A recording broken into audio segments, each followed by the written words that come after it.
With the Indian market getting new cars every day, there are some that we had to let go.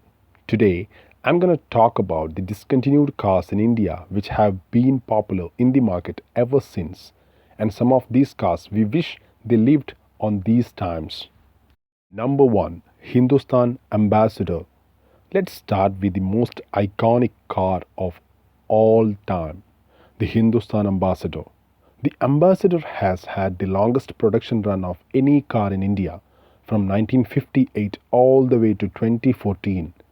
This rear wheel drive sedan, yes, many do not know that it's a rear wheel drive car, has been the face of Indian automobile industry for decades and also the pride of the elites of the country at a certain point in time. We would have loved to see a modern iteration of the Hindustan Ambassador. Imagine an Ambi with LED headlamps and a touchscreen infotainment system, probably. Number 2, Maruti Suzuki 800. If the Ambassador was a car for the elites, the Maruti Suzuki 800 was really the car that reached the masses for the first time. It was the first car of many families in India and it moved India in more ways than one. The small car segment still lives on in the country with the likes of the Alto and the Quid. And Maruti Suzuki anyway has more than one car for several segments. Perhaps if they actually decide to bring back the 800, it might be a huge hit. Who knows? Even the Maruti 800 was in production for a long time, for about 3 decades, with the last one being rolled out in January 2014.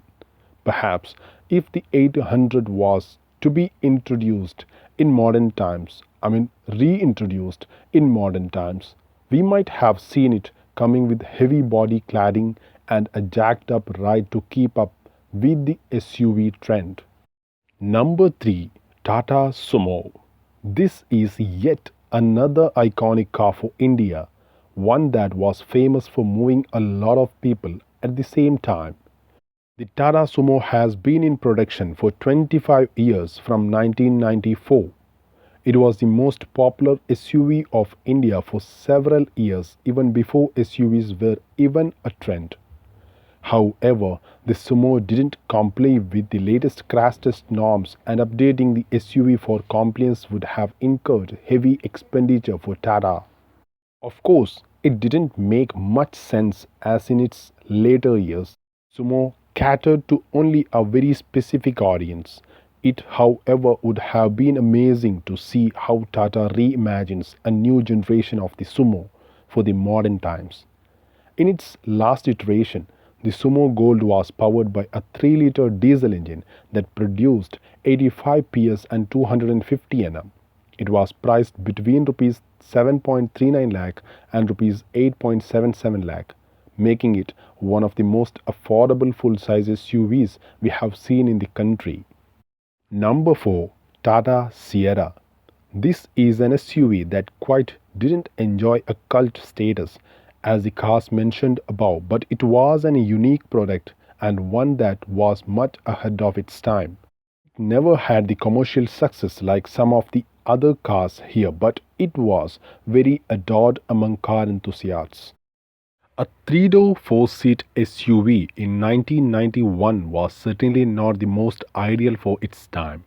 However, what really stood out in the Sierra was its huge glass area, something we have not seen in any other car in India.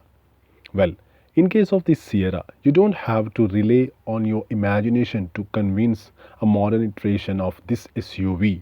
Tata Motors showcased a four-door electric SUV concept at the 2020 Auto Expo that actually harks back to the original SUV in many ways, and we loved how it looked. What's more, going by the excitement the Sierra EV concept stirred at the Auto Expo, Tata Motors might as well bring out a production version of the same very soon. Number 5, Tata Safari. This is yet again amongst those cars that has been discontinued very recently, and that too because of the BS6 norms. This is the third Tata SUV on this list. seems like Tata did give a lot of iconic products to the Indian market. Anyhow, the Tata Safari was once the first premium SUV of the country and again a very popular choice for the rich and the elites.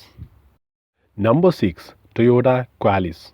The Toyota Qualis was another very popular SUV of its time and also a favorite among large families as it could carry as many as 8 people inside. Toyota brought the Qualis to India in 1999, but it was among those cars that was discontinued a little too early. Although Toyota did their fair bit to keep the SUV updated through its lifetime, the SUV styling started to look a little dated due to its very boxy design. Toyota took the Qualis off the shelf in 2005 and take a moment to guess what was its replacement. Well, it was the Toyota Innova and we are sure Toyota is very proud of that decision still. The Toyota Innova, now known as the Innova Krista, continues to be the benchmark in the premium MPV segment in India and it is an absolute favorite amongst its buyers. That said, it would have been really interesting to see a modern iteration and its evolution over the years if Toyota actually kept the Qualis alive.